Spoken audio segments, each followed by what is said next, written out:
Hi, this is Carlos Cousins. The following SAT writing question is a bit difficult. This is going to test your knowledge of idioms. So we've got a series of idioms here. In the faraway future, on the horizon, from the starting point, and between the lines. Let's see what each of these means and how they change the meaning of the sentence. So while LAR technology may seem relevant only in the realm of science fiction, recent military and intelligence sources have indicated that killer robots are not so distant in the faraway future.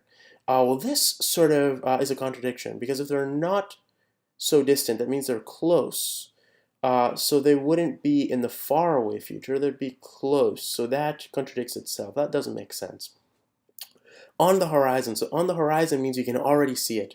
So imagine this expression means if you're looking off into the horizon, you can sort of, kind of like maybe imagine like a mirage image. You can sort of see whatever's coming at you already a little bit. So that makes some sense. From the starting point, not so distant from the starting point would not mean that they're about to become a reality for us, but would mean that they started not too long ago to actually um, be a thing, that killer robots are already around. And that's not what we're claiming here anywhere in the passage, and we know that not to be true. Between the lines. So usually when we talk about this, we're talking, the expression is generally in between the lines, and it means something that's not explicitly said, but that you can assume to be meant by something that somebody said.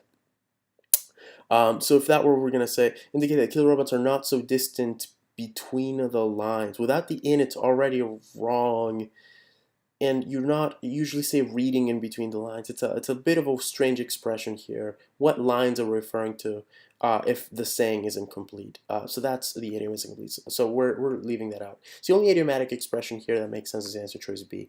But that helped with this problem, and happy prepping.